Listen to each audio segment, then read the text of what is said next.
Oke, kita masuk pertemuan yang kelima tentang laporan baca. Sebelum kita mulai, silakan siapa yang memimpin nyanyi dan doa.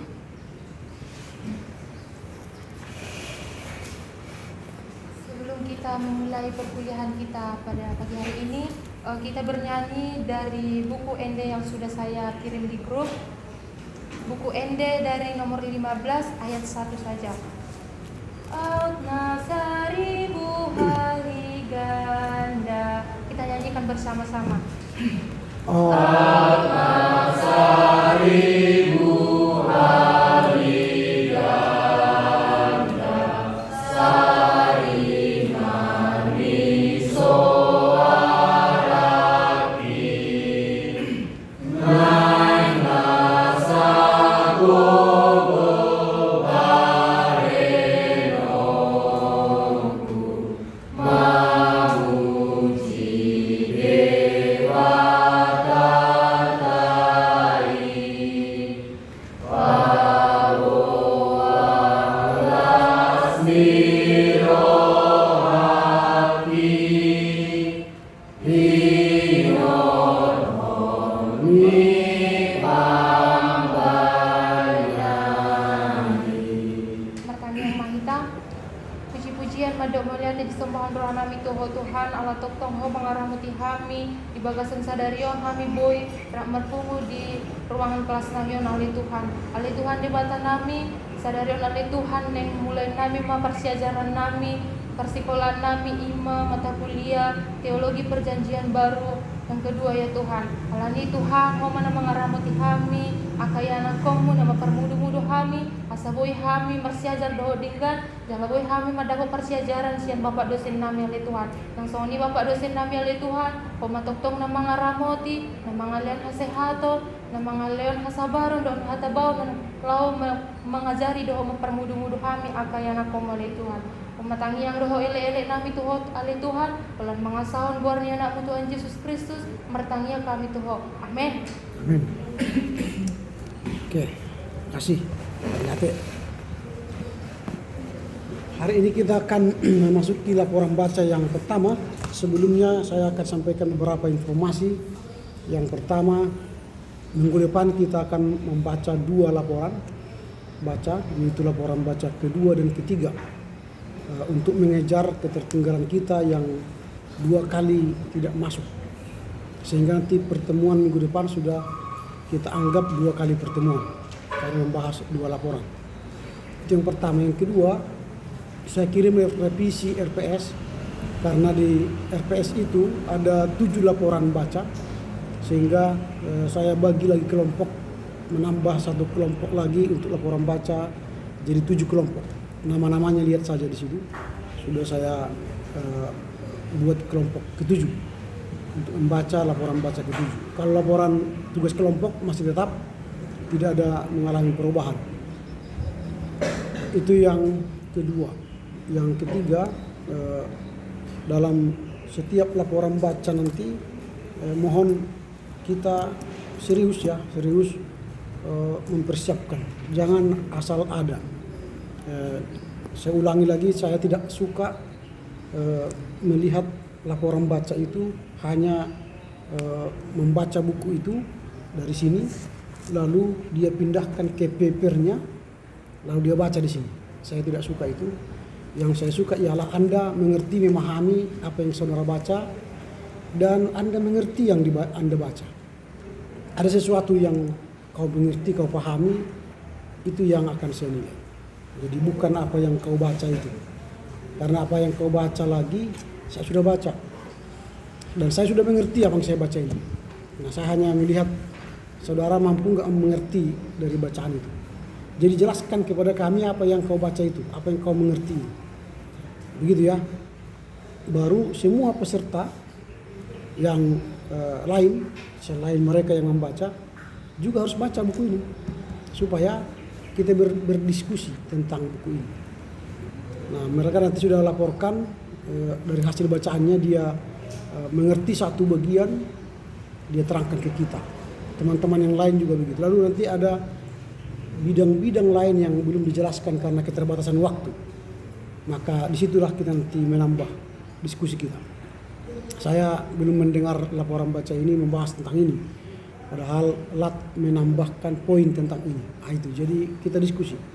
Sehingga proses pembelajaran kita tercapai.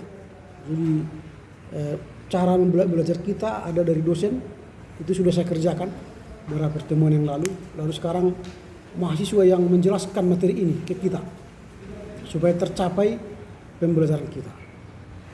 Jadi mahasiswa yang tidak aktif di kelas, artinya tidak baca buku ini, jangan heran nanti saya akan keluarkan saudara dari ruangan ini.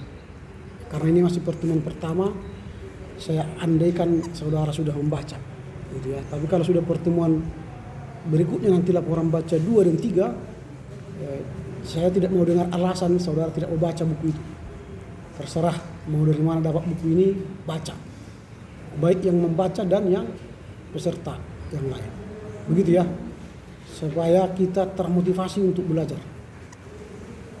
Datang ke ruangan ini adalah orang yang sudah belajar, bukan orang yang malas belajar. Paham sampai di situ ya? Oke, saya akan absen dulu. Dodi, Alda, Tasya, Agnes, Agrinda, Daniel, Elsa, Elson, Emma, Gloria, Grace, Hujulum, Indriani, Johannes, Juan, Koni. Sama siapa dia minta izin?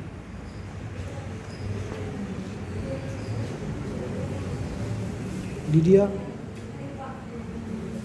Mikael, Natalia, Obed,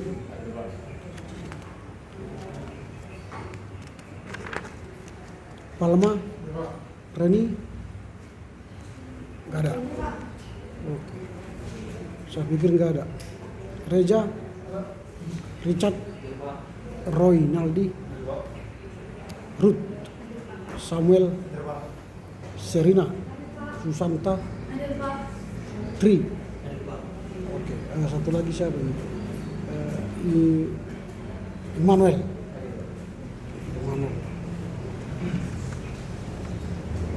Oke, silakan kelompok 1.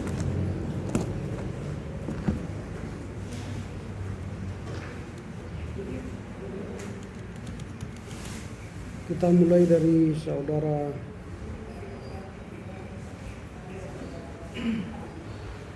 Daniel. Silakan. Baik, selamat siang bagi kita semua. Jadi saya di sini ingin melaporkan hasil bacaan saya yang identitas bukunya pertama yang judul bukunya yaitu Teologi Perjanjian Baru jilid 1 dan 2. Penulisnya itu George Eldon Ladd dengan halaman bacaan 102 sampai 128 halaman. Nah, di sini membicarakan tentang sumber-sumber pemikiran Paulus. Jadi kan banyak pemikiran-pemikiran Paulus tentang doktrin-doktrin atau ajaran-ajaran Kristen, khususnya di surat-surat yang ditulisnya. Dia sering mengatakan atau mengajarkan tentang pengajaran Yesus atau merumuskan tentang Yesus itu.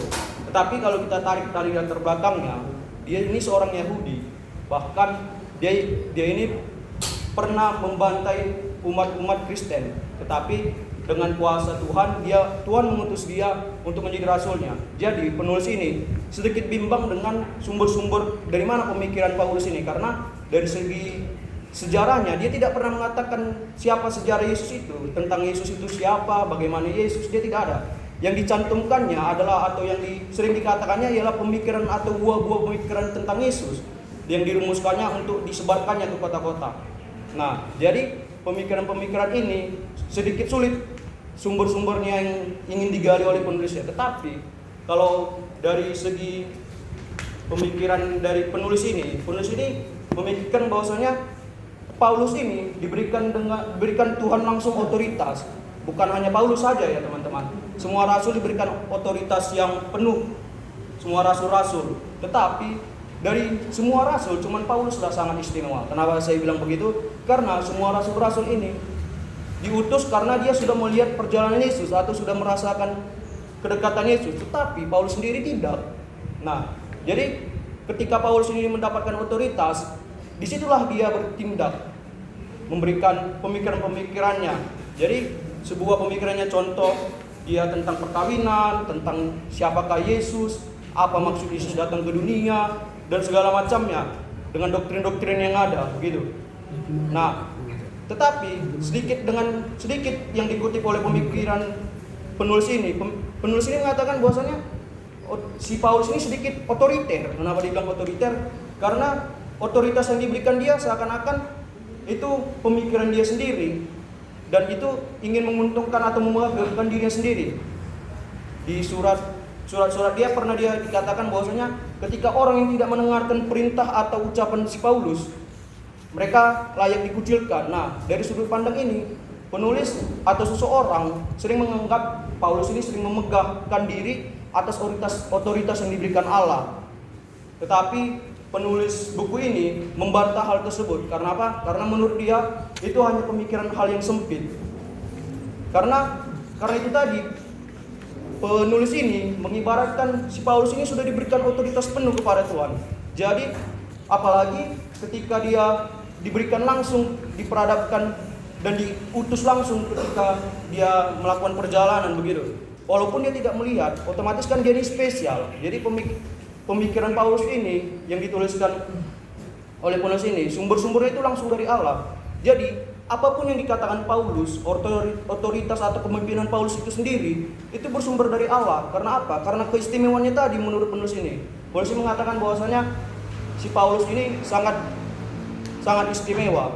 Karena dia itu tadi ingin menyatakan, pertama ingin membantai, tetapi di perjalanan dia dicerahkan dan diangkat menjadi rasul. Jadi kalau ditanya sumber-sumber pemikiran Paulus ini apa? Sumber-sumbernya itu langsung dari Tuhan.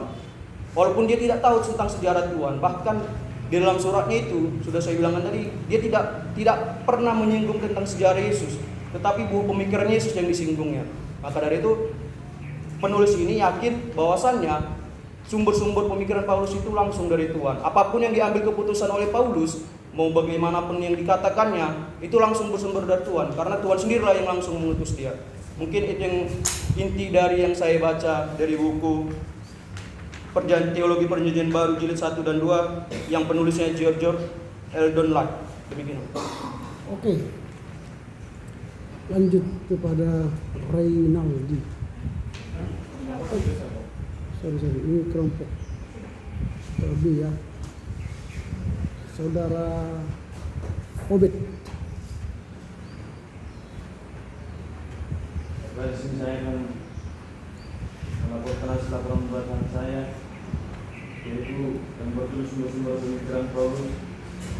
Identitas bukunya itu diambil atau dilaporkan dari buku Teologi Perjanjian Baru 1 dan 2 yang ditulis oleh George Eldon Ladd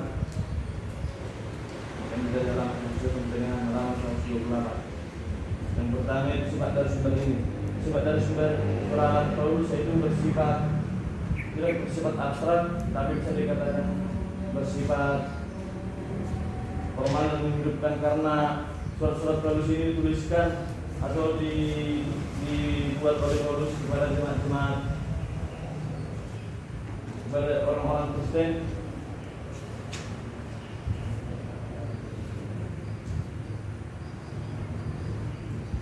Surat Paulus bersifat non-sastra atau menghidupkan. Paulus menolak surat-suratnya karena Paulus adalah seorang teolog berdasarkan garis keyakinannya. Jadi Paulus adalah seorang Yahudi, dia adalah seorang teolog Kristen, dan dia menuliskan surat-suratnya kepada jemaat-jemaat berdasarkan otoritas yang sudah diberikan Allah kepadanya. Jadi pribadi Paulus sendiri, dia tidak mempertahankan Injil kepada jemaat-jemaat.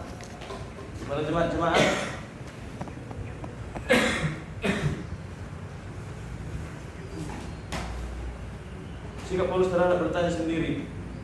Paulus menulis suratnya dengan penuh otoritas, bukan dari sisi pribadinya, melainkan berdasarkan kesadaran akan panggilan Allah untuk otoritas kerasulan. Paulus juga dapat dikatakan sebagai seorang rasul karena dalam perjalanan menuju ke Damsyik dia sudah bertemu dengan Kristus, di mana dasar seorang rasul adalah mengetahui atau bahkan menjadi saksi mati kebangkitan Kristus. Namun dia disebut sebagai rasul karena itu dasarnya dia sudah bertemu kepada Yesus pada saat dia menuju ke Damsyik. Paulus memiliki misi khusus atau misi utama, yaitu memberitakan Injil atau firman Tuhan kepada orang yang bukan Yahudi. Jadi dia menyadari panggilan bahwa Allah memilih dia sebagai seorang rasul untuk memberitakan kebenaran tentang firman Allah atau Injil kepada orang-orang yang bukan Yahudi. Paulus juga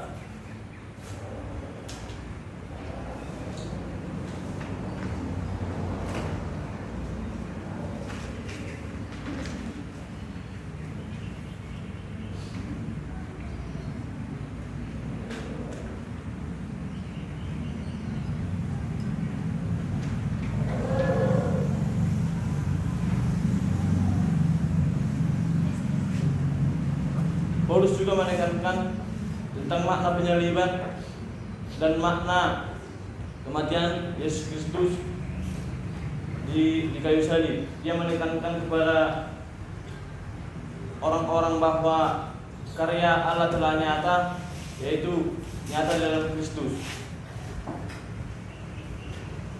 Paulus juga Berapa kali kau baca nih buku ini?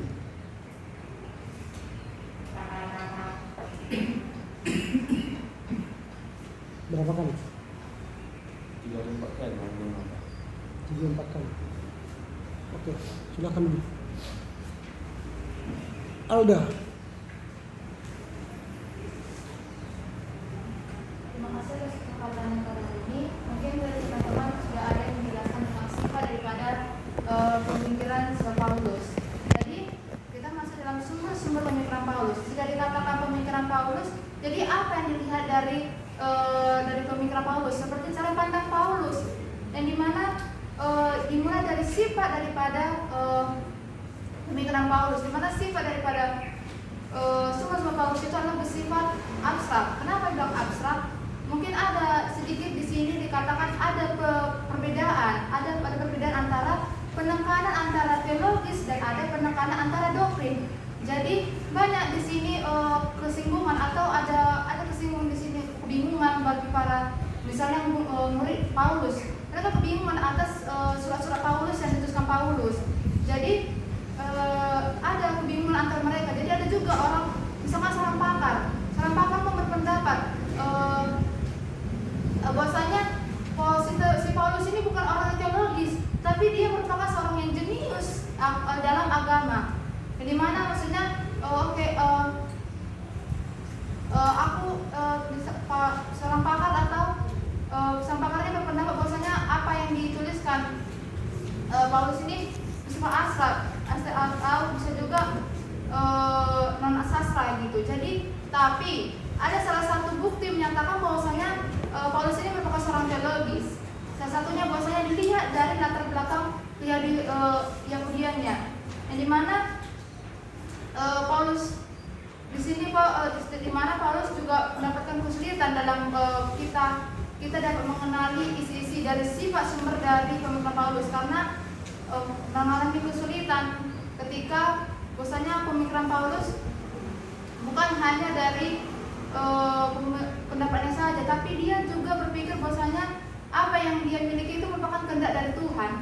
Yang dimana juga di sini Paulus berupaya bagaimana cara mengimplikasi agar supaya orang mengerti, yaitu bagaimana implikasi tentang oleh karya penebusan Allah.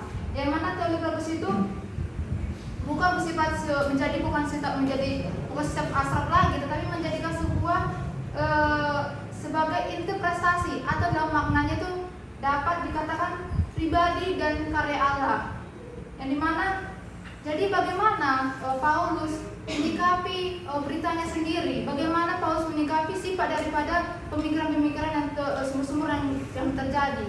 Jadi Paulus menyikapi bahwasanya dia melihat situasi itu dari secara historis, secara konteks. Jadi dia bukan hanya asal-asalan untuk memberitakan Injil atau mengabarkan Injil kepada jemaat, baik itu jemaat Tesalonika, baik itu di Korintus, tapi dia tidak asal-asalan karena dia mengambil secara historis dan juga secara konteks melihat keadaan di situ. Jadi, namun meskipun waktu Paulus menyampaikan beritanya sendiri, mungkin ada kesulitan dari alami dia, yang dimana bahwasanya dia memiliki faktor otoritas kesadaran.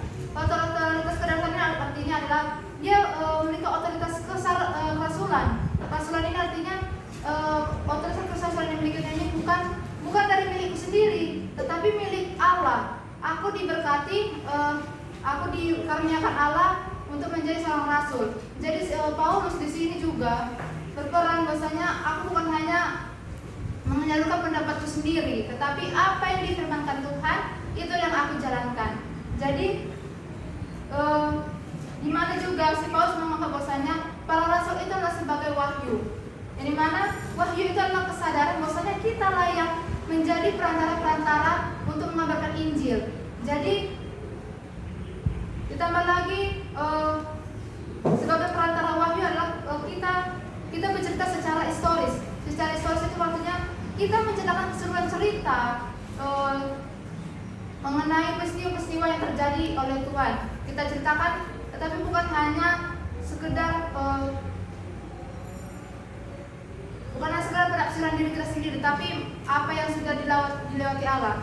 Jadi dan pemikiran Paulus juga bukan hanya bersumber dari apa yang pendapatnya atau firman Allah, tetapi juga Paulus ini bernaung pada perjanjian lama, di mana perjanjian lama inilah yang menjadi pandoman dalam Paulus menjalankan beritanya. Di mana Paulus menempatkan perjanjian lama itu sebagai aliran dalam perjanjian lama menjadi firman Allah. Jadi menurut pemikiran Paulus, bahwasanya apa yang sudah dia kerjakan, apa yang sudah dia lakukan dalam pemberitaan Injilnya, dia menjadi pendoman firman Allahnya adalah melalui dalam aliran perjanjian lama. Mungkin ini yang dapat saya sampaikan. Terima kasih. Oke, lanjut Emma. Baik, selanjutnya dari saya laporan baca identitasnya sudah dijelaskan oleh teman-teman sebelumnya.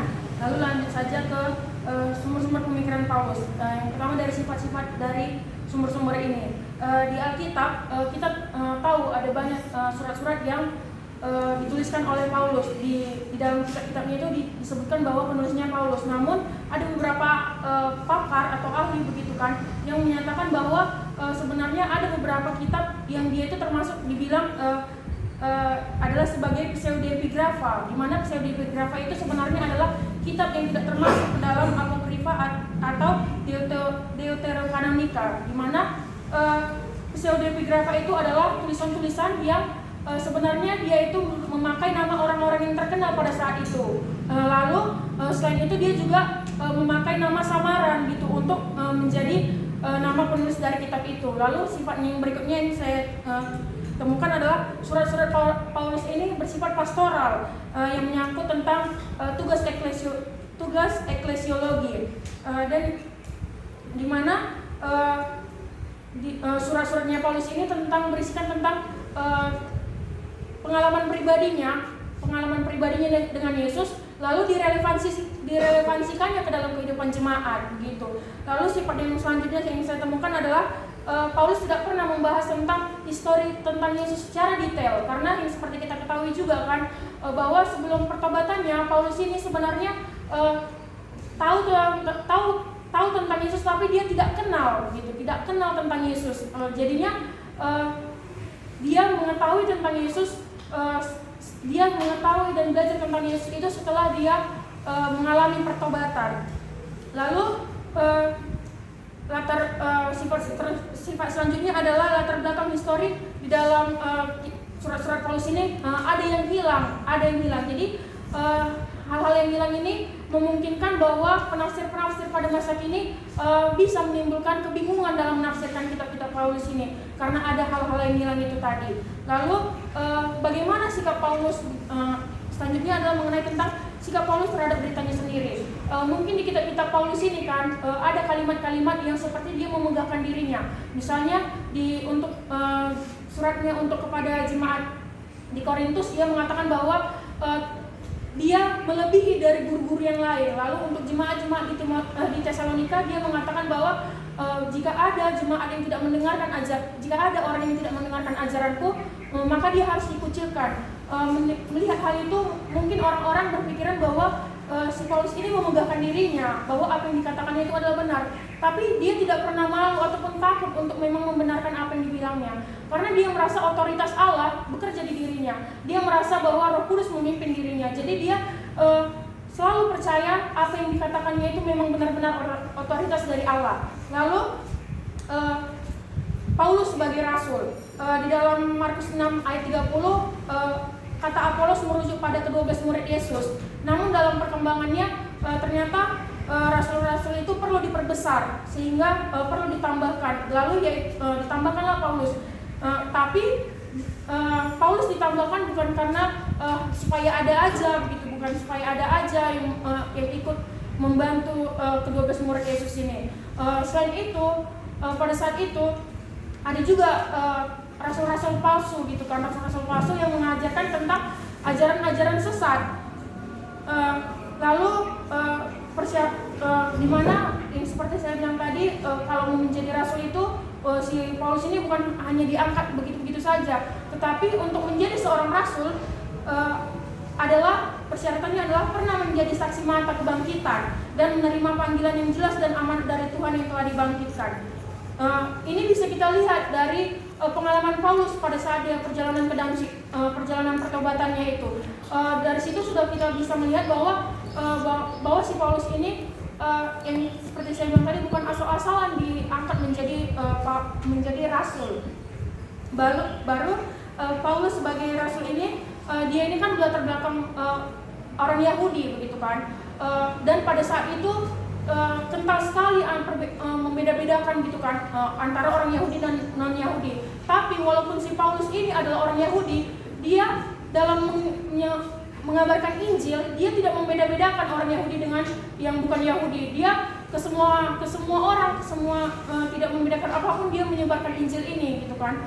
Bahkan pernah dia sedikit berselisih paham mengenai orang non-Yahudi ini dengan Yahudi, dia berselisih paham dengan Petrus begitu kan.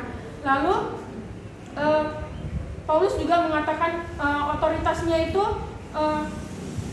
bukan supaya orang tunduk kepadanya, melainkan agar ia menciptakan persekutuan. Jadi dia mengajar itu, menyebarkan Injil, memberitahu jemaat-jemaat itu untuk melarang jemaat untuk melakukan ini itu bukan supaya jemaat-jemaat itu tunduk kepada dia, tapi karena dia merasa yang seperti yang di awal tadi saya bilang, kalau merasa yang dikatakannya itu adalah otoritas dari Allah begitu. Lalu selanjutnya adalah tentang para rasul dan wahyu. Yang saya dapatkan itu kan secara etimologi, wahyu adalah pemberitaan secara tersembunyi dan cepat yang khusus ditunjukkan kepada orang lain tanpa diketahui orang lain. Dari etimologi ini kita bisa melihat bahwa Paulus dalam penerimaan wahyunya itu memang tersembunyi, karena kan cuma dia yang berhadapan dengan Yesus waktu dia mengalami pertobatan itu kan. Lalu selanjutnya adalah wahyu dan tradisi. Yesus membedakan di dalam kitab Injil kita bisa melihat bahwa Yesus membedakan tradisi Yahudi dengan firman Allah dan melarang muridnya meniru para nabi. Sedangkan Paulus memuji orang-orang Korintus dalam mempertahankan tradisi menasihati orang Tesalonika untuk berpegangan teguh pada tradisi-tradisi yang diajarkan dan menjauhi mereka yang tidak melaksanakan tradisi yang mereka terima dari Paulus. Karena Paulus melihat bahwa tradisi dari para rabi Yahudi dan Kristen sebenarnya memiliki kesamaan, tetapi tradisi yang sama itu ialah dimaksud adalah firman Allah. Tradisi ini mencakup tentang pemberitaan atau kerigma dan evangelion atau kabar baik, di mana tradisi ini disampaikan dalam bentuk pemberitaan dan penerimaan berita melibatkan respon iman, dan hal ini hanya dapat dilakukan melalui Roh Kudus karena tradisi berpangkal pada Yesus Kristus. Lalu Paulus dalam Perjanjian Lama, seperti saya jelaskan tadi bahwa Paulus ini tidak pernah kenal sebelum dia pertobatan, dia tidak pernah kenal secara langsung dengan Yesus gitu kan. Jadi dia mempelajari Yesus dari kitab-kitab para nabi yang sudah ada di kitab-kitab kita sekarang yang di Perjanjian Lama. Jadi itulah yang dipakainya untuk mempelajari tentang Yesus, dan itu juga yang dipelajarinya untuk menyebarkan menghubungkan antara Yesus dengan kitab-kitab Perjanjian Lama. Itu yang bisa saya sampaikan. Terima kasih. Oke. Trifandi itu terlambat ya mengirimkan materinya. Dia mengirimkan jam 18:13. Oke, Trifandi, silakan. Baiklah, sini saya akan menyampaikan laporan bacaan saya. Tulis buku Teologi Perjanjian Baru jilid 1 dan 2, tulis buku TJ Eldon Tat dari halaman bacaan 102 sampai 128. Kita masuk ke dalam sumber-sumber pemikiran Paulus. Surat Paulus umumnya diakui sebagai surat autentik masa kini. Paulus diterima, tapi prosedur yang akan dipakai adalah memanfaatkan secara kritis materi dan di dalam surat-surat pastoral, referensi dalam penekanan doktrin akan diperhatikan. Selanjutnya, pokok-pokok teologi Paulus cenderung menganggapnya sebagai seorang jenius dalam keagamaan dan bukan seorang ahli teologi. Meskipun jelas Paulus tidak meninggalkan suatu ajaran teologi sistematis kepada gereja, dan kita dapat menyebutnya sebagai seorang ahli teologi sistematis dalam arti bahwa ia telah berupaya menyusun suatu sistem ajaran yang konsisten atau seimbang dan padat seperti seorang teolog modern. Namun dapat dikatakan bahwa Paulus adalah seorang teolog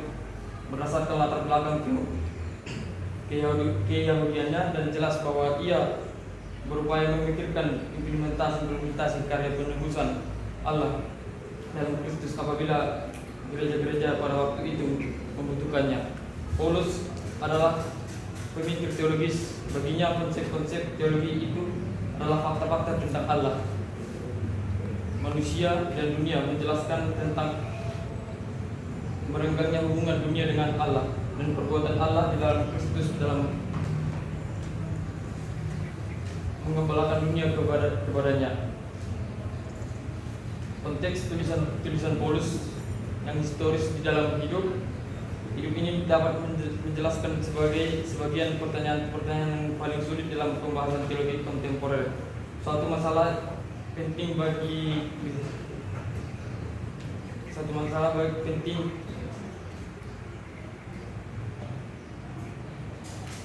ketegangan antara yang lama dan sekarang dikuatkan oleh tantangan tradisi oleh Paulus. Paulus sering menunjukkan pemberitaan dan ajaran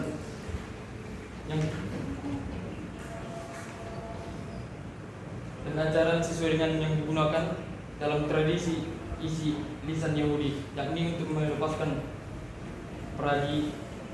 atau paradi dunia.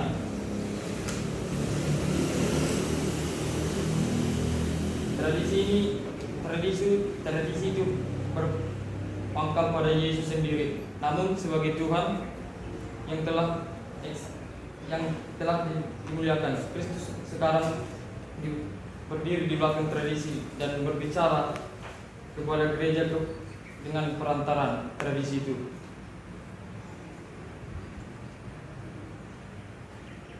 Selanjutnya, makna dan peristiwa-peristiwa dalam sejarah dan implementasinya bagi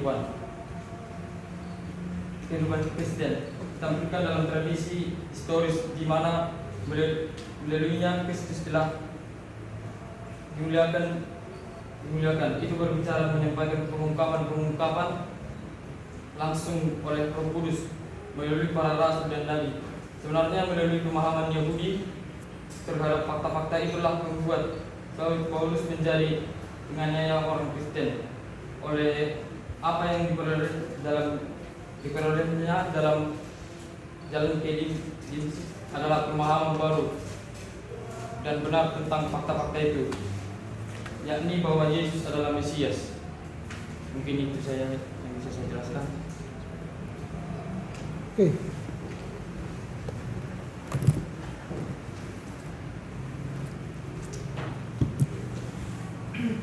Ya, bagaimana ya? Belum sampai pada pemahaman yang baik terhadap teks ya. Ini kan kita bicara soal sumber-sumber pemikiran Paulus. Jadi saudara harus membaca dari mana kira-kira sumber pemikiran Paulus. Hanya 100, nggak sampai berapa lama. Kalau dikurangi 128 dikurang 102 berapa lama? Masa 26 halaman kalian tidak bisa lumat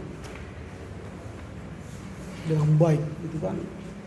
Gak tahu saya apa kerja kalian setiap hari gitu ya. Masa membaca ini memahaminya dengan baik dan benar diulang-ulang sampai paham, gak bisa. Gak tahu saya bagaimana cara belajar kalian di kamar atau di ruang belajar kalian. Di mana kalian belajar? Kalau di kos-kosan kalian itu bagaimana situasinya? Saya hanya sekedar tahu aja. Di kos-kosan itu apakah ada ruang baca atau kamar meja belajar kalian? Bagaimana? Apakah ada meja belajar di kos kalian? Ada? Gak ada orang di ruangan ini. Sama siapa saya bertanya ini? Gak ada orang di ruangan ini rupanya. Apakah bahasa saya kedengaran di sana ke ujung? Kedengaran? Dengar ya? Atau bagaimana pertanyaannya? Di ruangan kalian ada nggak meja seperti ini? Nah, itu. Kalau kalian belajar duduk di meja atau bagaimana? Duduk di meja seperti ini, belajar. Supaya saya tahu dulu apakah kalian ini settle belajar apa tidak gitu. Di ruangan kalian, di kos kalian sekarang, entah dimanapun itu, adakah meja belajar atau tidak? Ada, ya, ada kursinya, ada mejanya gitu ya. Sehingga ketika belajar bisa duduk seperti ini kan? Bisa seperti ini duduk. Bisa. Lalu bisa membaca buku begini. Begini bisa. Bisa ya.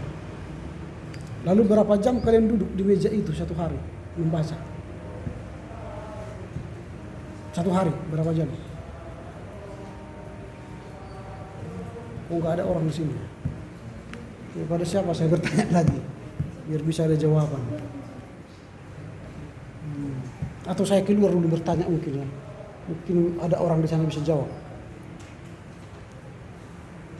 Kira-kira berapa menit? Jangan jam. Berapa menit kalian bisa duduk di kursi kalian itu? Ya? 30 menit. Kalau membaca 30 menit berapa halaman itu? Kalau 30 menit baca misalnya begini, kalian lihat jam. Baca sampai 30 menit berapa halaman bisa dicapai? Berapa? Ya? Berarti kalian tidak pernah bereksperimen ya? Berapa lembar kalian bisa baca dalam tempo setengah jam? Buat stopwatch. Mulai. Cok. Sumber-sumber pemikiran Paulus. Baca. Lalu setengah jam berapa halaman? Sampai dia berapa halaman? Jadi satu hari hanya setengah jam kalian mampu belajar ya. Setengah jam. Lalu yang setengah jam itu apa yang kalian baca? Buku apa? Apakah teologi PB atau berapa mata kuliah kalian kontak sekarang? 9. 9 9 mata kuliah. Apakah yang 9 mata kuliah itu setengah jam semua? Bagaimana cara belajarnya? Setengah jam semua.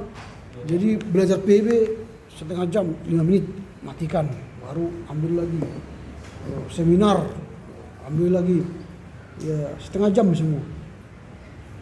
Gimana? Atau satu hari PB, besok PL, besok seminar, satu minggu itu setengah jam, 9. Berarti harus 9 hari sebenarnya kalian punya hari. Hari ini 7, hari Minggu istirahat 6 hari. Berarti butuh kalian 3 hari lagi ya. Minta aja sama Tuhan supaya tambah 3 hari lagi untuk kalian.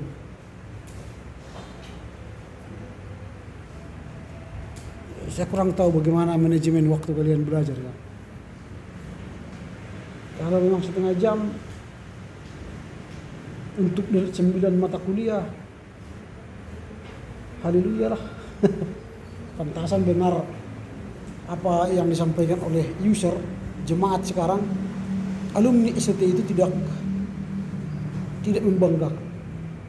Itu kesan mereka sekarang. Alumni ST khotbahnya tidak teologis, tidak biblis, dan tidak punya nilainya, tidak ada nilainya gitu. Kalau seperti ini kalau kalian mahasiswa belajar setengah jam 1 hari, ya kasihanlah. Kalian menyia-nyiakan uang orang tua kalian itu. Orang tuamu susah payah cari uang supaya bisa kau makan di sini buat uang kuliahmu. Kau main-main di sini.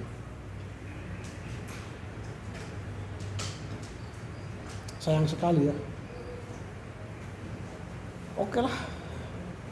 Kalau kalian tidak mau belajar, ngapain lagi? Nggak mungkin saya paksa kan. Sampai di sinilah kita ya. Ya kalau kalian tidak mau belajar, ngapain? Mahasiswa itu harus mampu mengeksplor diri. Mampu menambah ke dalam dirinya ilmu. Gitu. Mampu berinisiatif belajar. Kalau hanya mengandalkan yang di kelas ininya kalian belajar, Allahu a'lam lah. Ini yang di kelas ini hanya 20%. 20%. Itu pun kalau otak kalian jenius, nangkap langsung. Kalau ajonya, akiu jongkok maksudnya nggak nangkap gitu. Sama aja.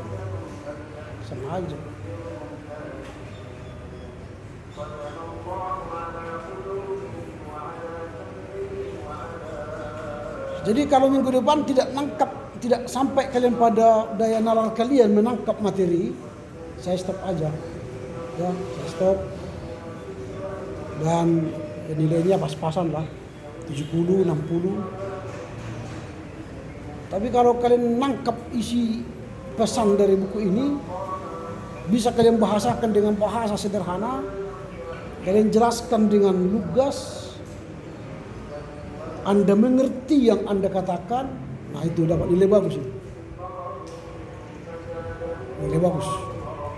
Tapi kalau hanya baca bla bla bla bla bla bla, ya dapatnya pun bla bla bla bla bla bla gitu kan. Jangan harap nilai A, nggak mungkin lah.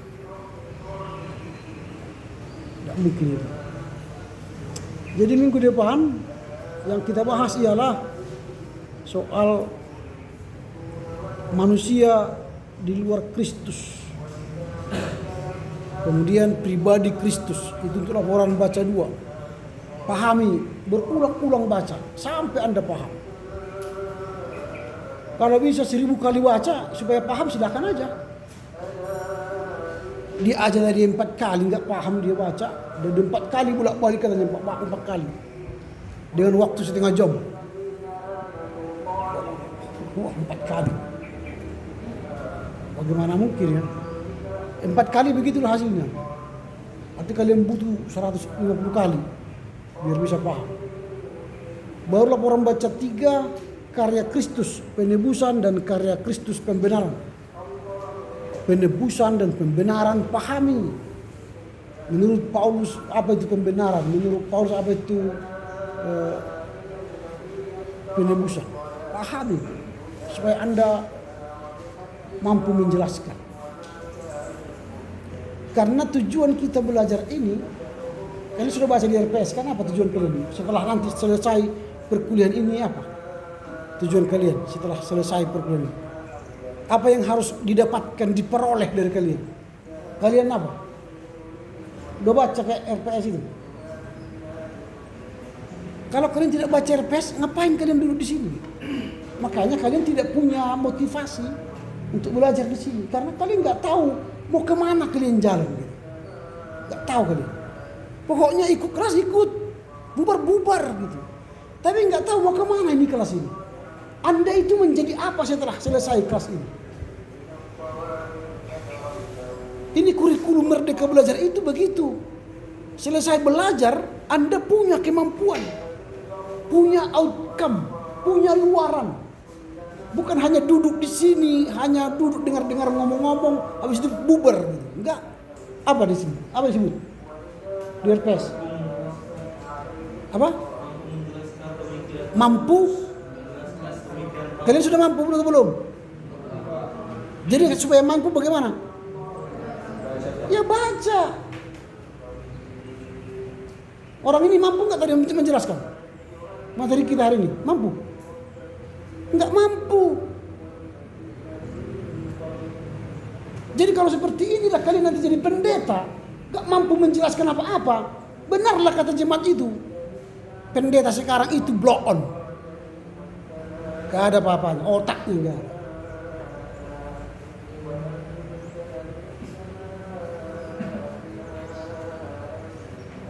Kalian punya otak tapi tak berisi otaknya. Itu jemaat katakan sekarang. Alumni kita nggak ada yang apa. Itu sudah keluhan mereka. Evorus Bishop Mudramin yang mengatakan ini.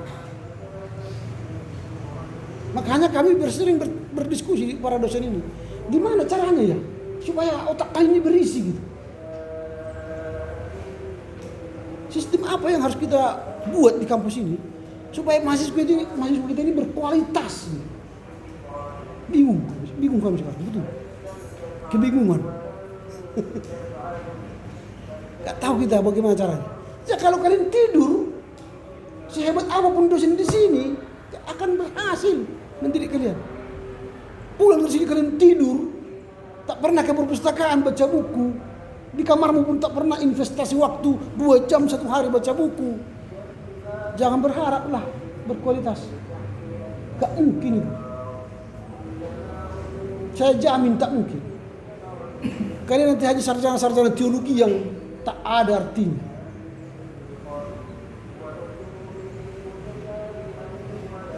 Coba lihat kampus-kampus lain. Mahasiswa teologinya sudah bersaing di dunia internasional. Kita di lokal aja pun tak mampu bersaing. Udah pernah nggak jalan-jalan ke kampus lain? STT Paulus, STT Sumatera Utara, STT Metodis, STT West, STT apa lagi sini? Baptis. Jalan-jalan dong ke sana. Menambah wawasanmu. Diskusi nggak sama mahasiswa itu? Tanya ke mahasiswa itu. Mungkin kalian mendengar dia ngomong terngangak kan? Masukkan goreng ke mulutmu gara-gara terngangak kan? Gitu.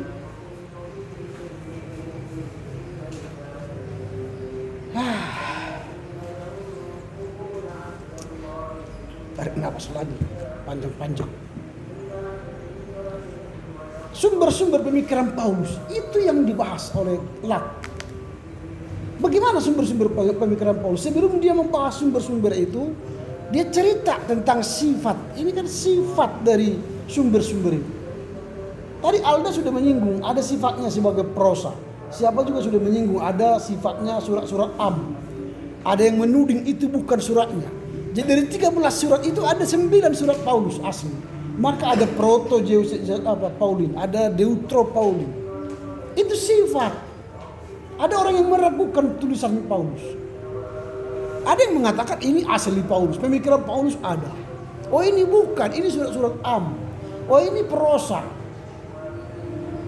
Ini tidak ada latar belakang historinya. Itu sudah dibahas oleh Lat di sini. Tapi kalian tidak bahas, tidak ngerti. Hanya asal baca. Lalu setelah itu baru otoritas pribadinya. Bagaimana sikap Paulus terhadap pribadinya?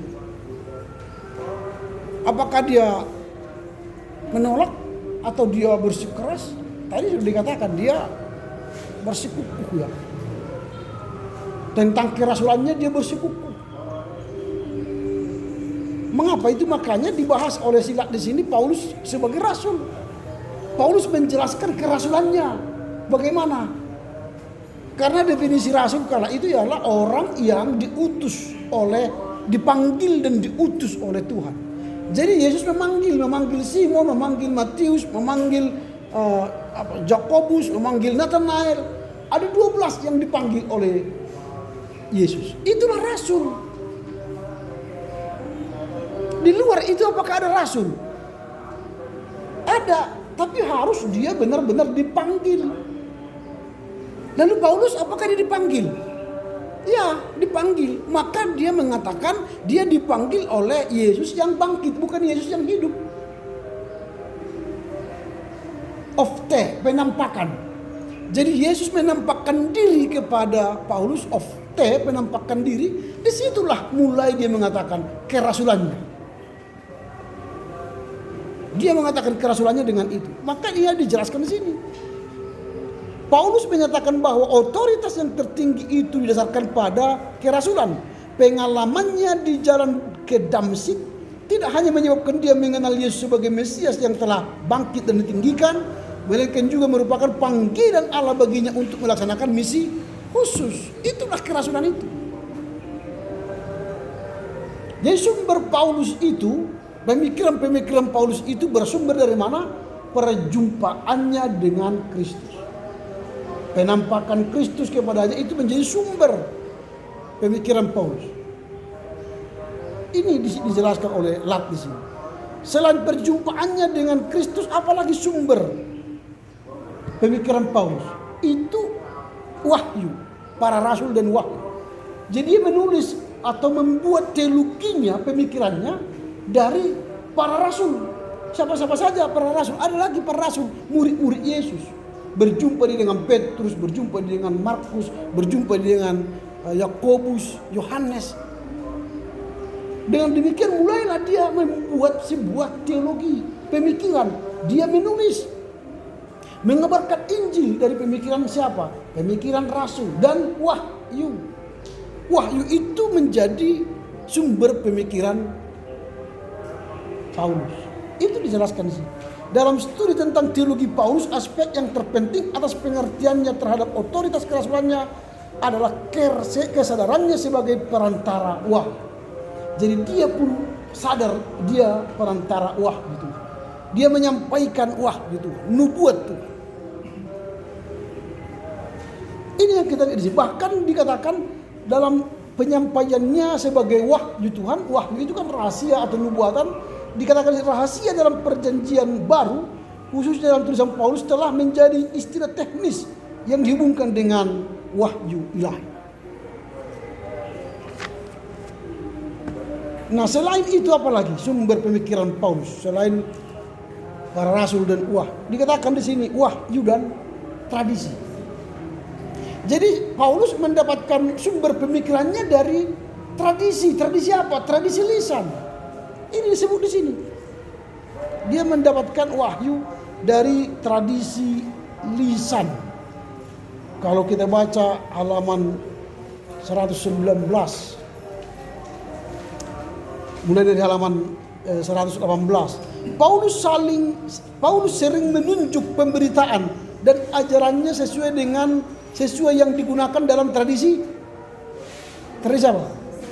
Lisan. Di sini. Tapi kalian tidak baca dengan teliti. Jadi sumber pemikiran Paulus itu dari tradisi lisan. Apa yang tradisi lisan? Di sini disebut tradisi ini mencakup kerigma atau evangelion, kerigma dan evangelion, kabar baik dan yang diberitakan. Lalu terakhir, apalagi sumber pemikiran Paulus? Perjanjian Lama. Semua yang dia katakan dalam teologinya, dia gali dari Perjanjian Lama. Dia tidak pernah mengabaikan Perjanjian Lama, maka dia baca Perjanjian Lama dengan baik. Kalian mungkin belum pernah baca Perjanjian Lama dengan baik. Dia sudah baca. Dikasih ke kalian firman Tuhan tiap hari itu pun kalian tidak baca, bagaimana mau jadi teolog yang handal? Tak pernah merenungkan firman siang dan malam. Jadi kalau kalian ingin jadi pendeta yang handal, renungkan firman Tuhan siang dan malam. Pagi, siang dan malam renungkan. Paulus baca Perjanjian Lama untuk melahirkan teologinya. Baik pembenaran, penebusan itu berasal dari Perjanjian Lama. Baik tentang iman Abraham itu dia gali dari Perjanjian Lama. Ini kita coba lihat di sini. Bagaimana dia melihat Abraham itu nanti.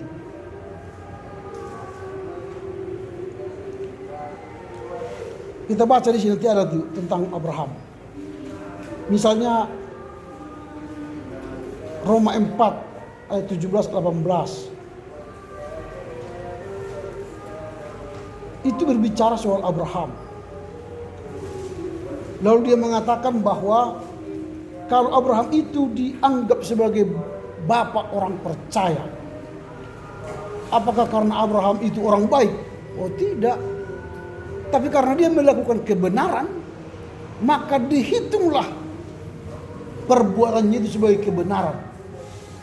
Dan akhirnya dia menjadi bapak orang percaya.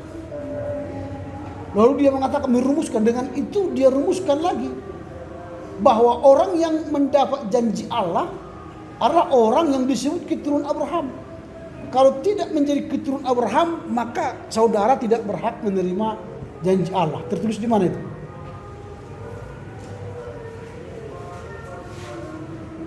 Nah, itu harus kalian pelajari. Coba baca Galatia 3:29.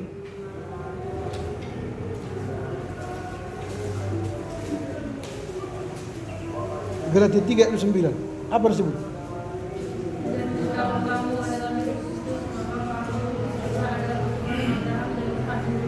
Nah, jadi kamu keturunan Abraham. Jadi kalau kau tidak keturunan Abraham, jangan harap janji Tuhan itu direalisasi atas dirimu.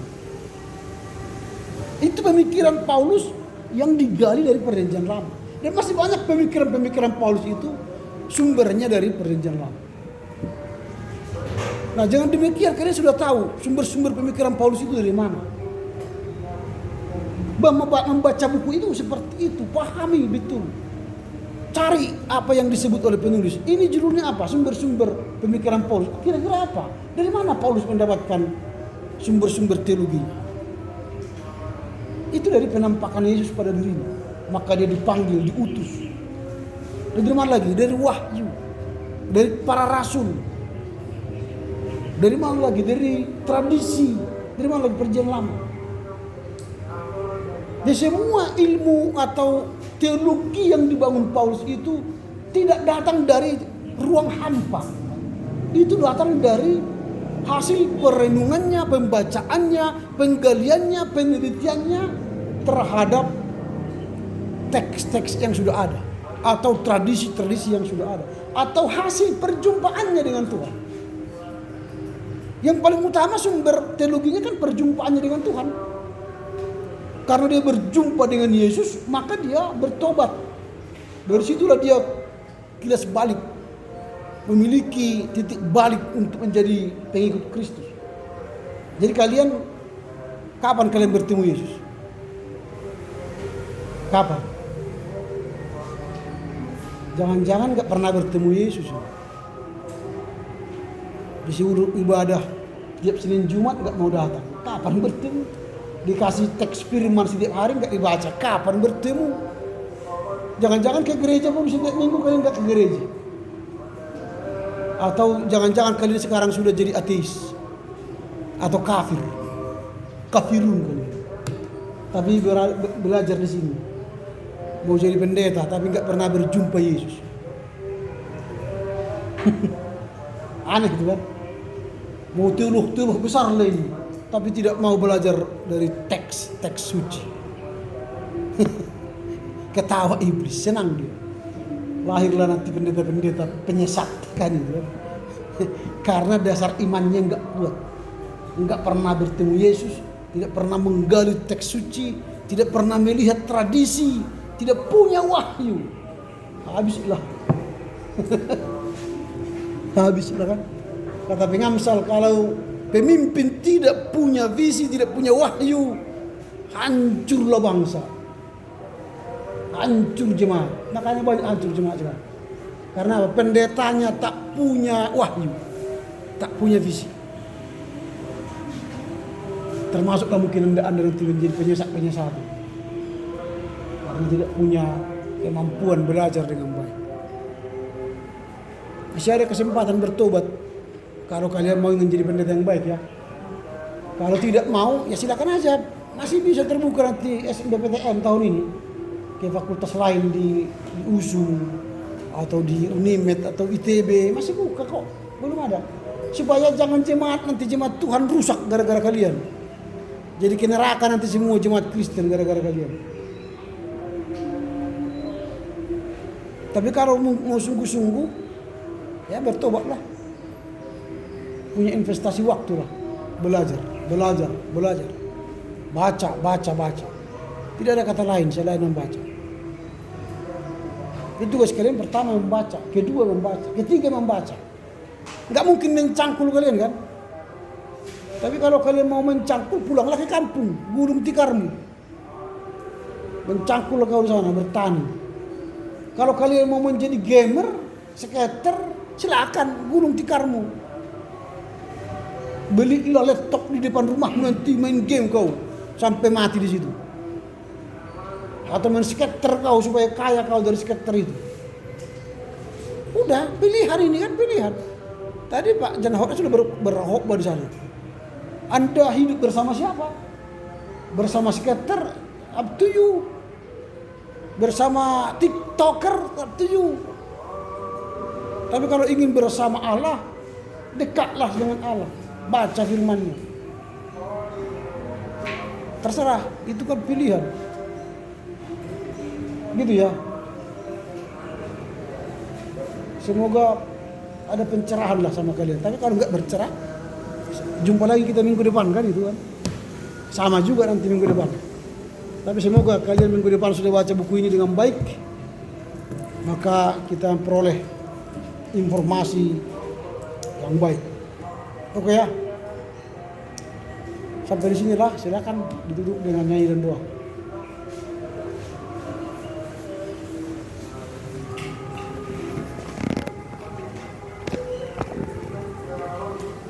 Mana absen kita?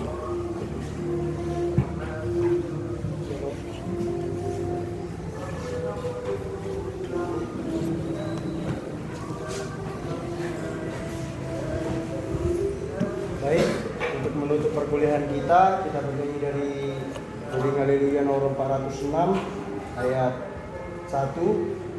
Untuk liriknya sudah saya kirimkan. Hata honon tadate upama 1, 2, 3 ya.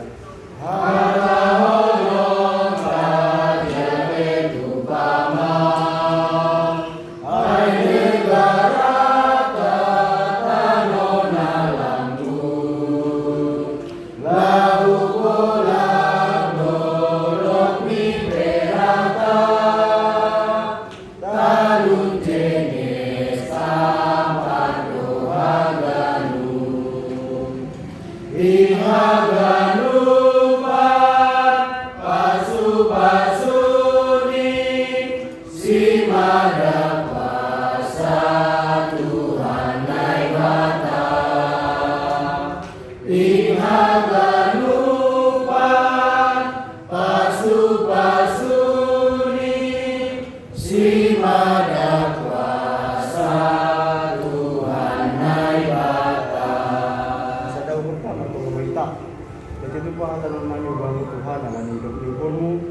ya diberi hamdu hanami ajar gitu habu pohon sebuah hanami selalu sekian dan siangnya dia Tuhan nanti juga menangan dan lupa diajarkan dosen nami bukan nami dari hanami kapentaran sebuah hanami mengarusi dan diajarkan dosen nami bukan nami Tuhan pas hamba dosen nami Tuhan dari bani dia ajar gitu habu pohon sebagai senang mengajari hanami mahasiswa Tuhan. Terima kasih Tuhan. Sebagai sebenarnya anakmu Tuhan Yesus Kristus, anak iman Tuhan dan anak kasih Tuhan. Amin. Amin.